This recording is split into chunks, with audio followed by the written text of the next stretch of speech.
She was extremely coachable, and she has not looked back since. Today, she holds a leadership position of EC2 with LifeVantage. Please welcome to the stage, Tanya Sheldon.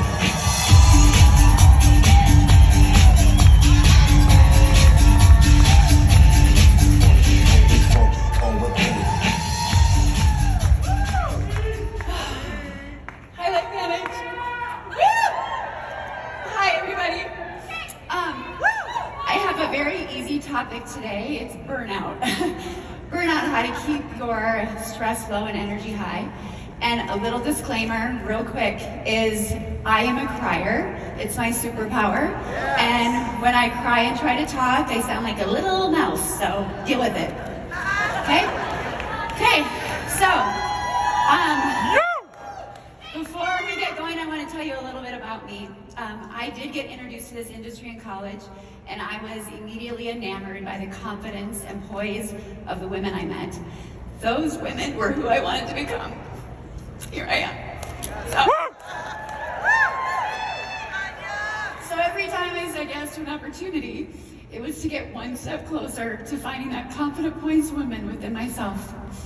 LifeVantage became my 8th network marketing company.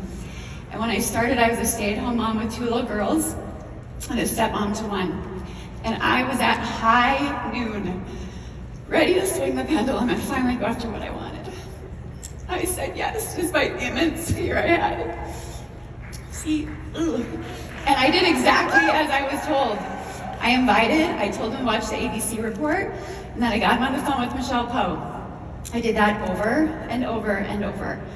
And when I made my first check, $11, I was ecstatic. And when I made my first 300, I literally felt like I could walk on water. I thought I could do anything after I did that. I worked hard, and in 3 years, I hit what was then Pro 7, having 100,000 in monthly volume in your business. I had a vision and a burning desire when I got started. And I did what I set out to do.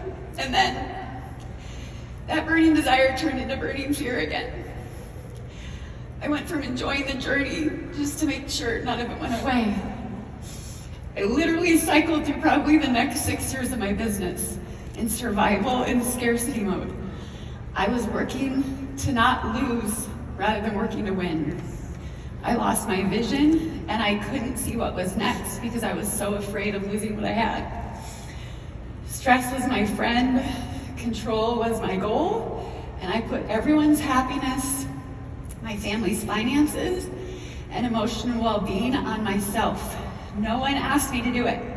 I just believed that if I didn't have a handle on everything and try to always fix everything, then no one else was going to.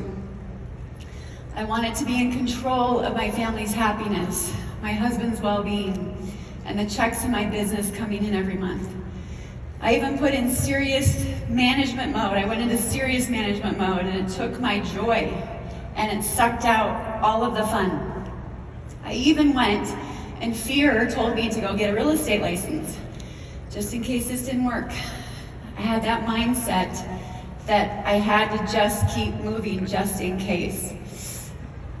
Living in complete scarcity, and it was exhausting. I got exhausted. I created a lot of stress in my life and I burnt out. I literally had a doctor tell me that there was no gas in my engine and I needed to realign physically and mentally. He told me I couldn't work out for a while, but that was awesome. For much of my journey, honestly, for much of my life, when I've let stress take me down, it's almost always been rooted in a lie that I believed about myself. And that lie said, if I could just make this happen, then everything would finally be okay. I would feel like I'm enough. And that's the trap that we all fall into.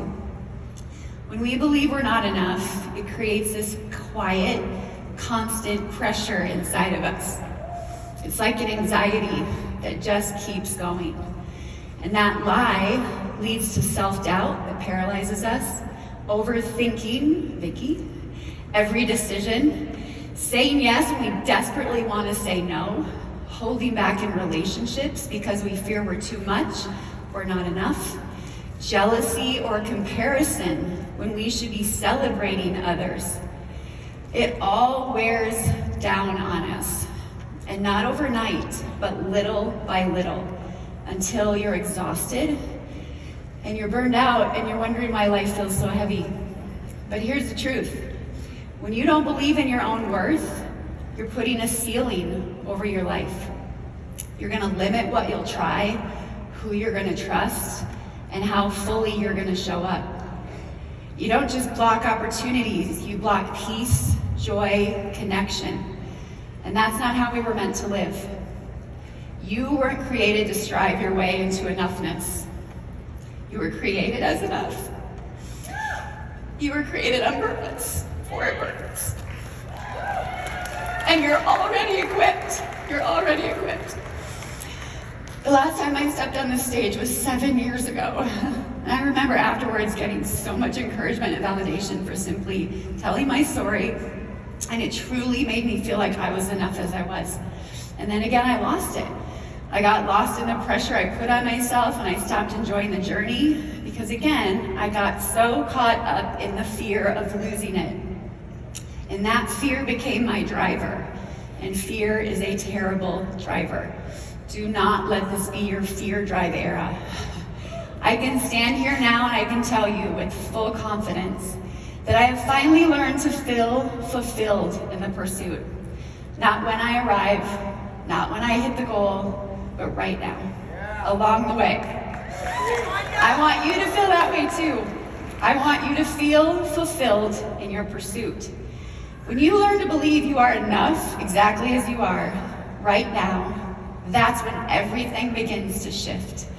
Have you ever heard the phrase, ships don't sink because of the water around them? They sink because of the water that gets in them.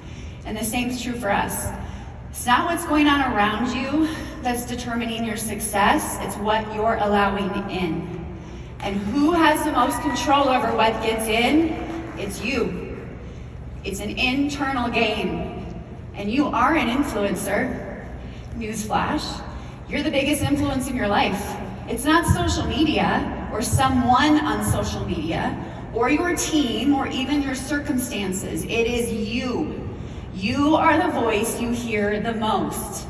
You are the one who decides where you'll go or where you'll play small, who you'll talk to or who you'll avoid or not introduce yourself to, whether you show up for the Zoom or you silently disappear, whether you chase the vision or you let fear decide. You are a powerful communicator. So what are you saying to yourself? Are your thoughts pushing you forward to win and grow, or pulling you under and causing you stress? You want to know what can really cause stress in your life? You better hear me here. Dipping your toe in and out of this opportunity. It's showing up to one event and skipping the next one. It's going all in for a few months and then you disappear. And then you come back for 4 months later when a new incentive drops, only to feel overwhelmed by all the information, and then out you go again. And while you're out, you're watching, you're scrolling, and while you're watching, you're comparing, you're doubting, you're telling yourself quiet stories like it's working for her because she's got more time. It's just easier for people like them. And meanwhile, that whisper of unworthiness, it starts to grow. And that little by little, you're convincing yourself that you don't belong here.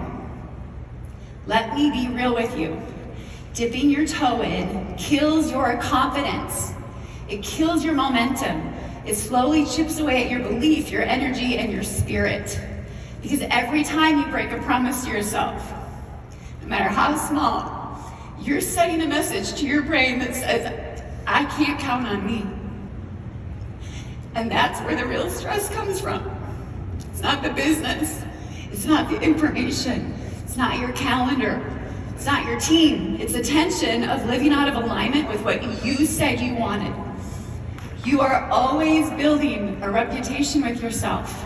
Every decision you make is like a deposit or a withdrawal from your confidence account.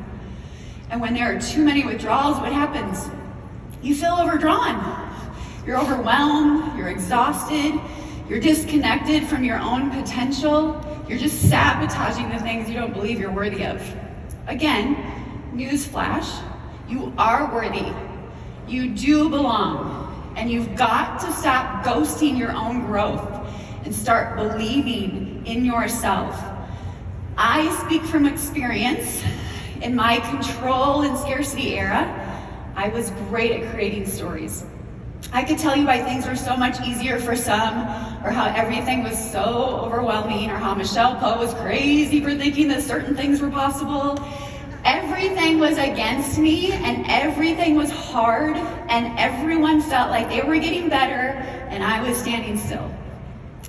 But you know what I never stopped doing, despite all of those thoughts? Something that was and is in my complete control. This is where you get into where we keep the energy high. I never stop showing up.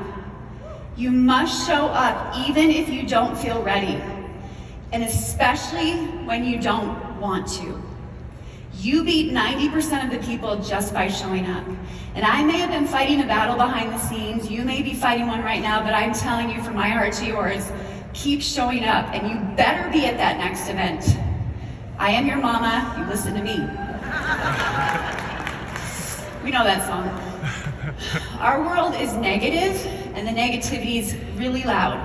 So for goodness sakes, you guys, we've got to surround ourselves with good people, with positive people, people that are moving and learning and growing and want to make change. And where do we find those people? Here, right here at events, at home meetings, and even online in Zooms. You wouldn't expect your phone to stay charged in without plugging it in, would you? It's the same for us. Our weekly team Zoom should be packed every flippin' week with people eager to learn and grow. Plugging in and showing up is where you see your people. It's where you get to be inspired. You hear other people's stories. And yes, you hear the same thing over and over and over until it finally clicks. And to see others' success that help you believe it's possible for you. If you're not plugging in more and you're not showing up, why not? Let the good in. Let yourself grow. This business is hard to do by yourself. If the community has been given to you and the culture is out of love and growth, for goodness sakes, take advantage of it and plug in. Get obsessed with taking action. This is where I'm going to align a lot with what Jamie just said. You got to just start moving. Even if it's messy, even if you're unsure, the energy is in the doing. Motion creates momentum, and movement shifts your mood. You don't wait for motivation, you guys. You generate it by doing the work. But here's the catch. Your energy will dip when you overthink or overcomplicate or try to reinvent the wheel. So we have to keep it simple. ITT has been with us since we began. Invite Tool Team. Like I said, it's all I did in the beginning. Are you open? Watch this. Talk to Michelle. Rinse and repeat. The magic is in the consistency and putting in the reps. You should have a daily method of operation that you stick to each and every day to get the basics done in the business that help you build your funnel, create relationships, and put in your reps. Bob Heilig says it best. You don't need more time to build your business. You need a better plan. Having a plan going into each day will bring down your stress because you know exactly what you should be doing. Pretty simple. Here's the part that most people forget though. We gotta celebrate. We have to celebrate every step, not just the rank ups or paychecks. Celebrate the message you sent. Celebrate the follow-up you did. Celebrate showing up when you don't feel like it. Every step matters, and this is how you stay fulfilled in the pursuit. By pausing long enough to see how far you've come. By acknowledging the tiny, powerful steps you're taking. By appreciating the process instead of rushing to the outcome. And the more you celebrate, the more joy you're gonna feel. The more joy you feel, the lighter your journey will become. And the lighter your journey feels, the more likely you are to stick to it. Because guess what? People don't quit because they're not capable. They quit because they're exhausted and they're discouraged. Don't wait for someone else to throw you a party. Be your own hype man, you know? Track your wins. Speak life over your work. Smile when you check off a task. Do a happy dance after a follow-up. Momentum is built on movement and joy is built on celebration. And lastly, if you want to keep energy high and stress low, be yourself. Authenticity wins, you guys. Seriously, trying to be someone you're not is exhausting. You'll always feel like you're falling short, and that creates pressure and stress that stills your joy. But when you show up as you, fully and unapologetically, you actually gain energy, not lose it. You attract the right people, you build real connections, and you stop second-guessing every move. Authenticity isn't about being perfect, it's about being real. It's sharing the wins and the lessons, showing the journey and the growth. People don't relate to perfection. They relate to vulnerability and heart. So breathe. Let go of the need to prove something. Trust that the you God created is more than enough, and lean into that. Because the most magnetic, energizing, joy-filled version of this business is the one where you're exactly who you are, exactly where you are. So that's it. Plugging in, taking action, celebrating, being authentic, and surrendering.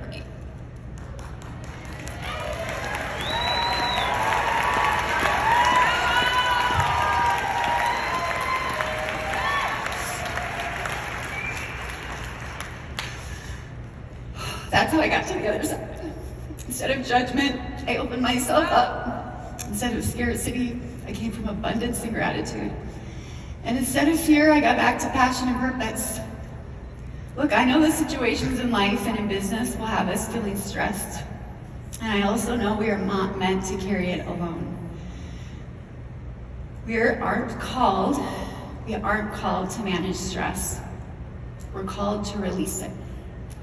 We may not always be able to change our circumstances, but we can certainly change what's inside of us. This gift was given to you for a reason, and you're here for a purpose. So stay in the gain of gratitude, in the gift, and shine your light so flippin' high they can't help but not see it. There are people waiting on you. God doesn't make mistakes. You're here for a reason. I see you guys.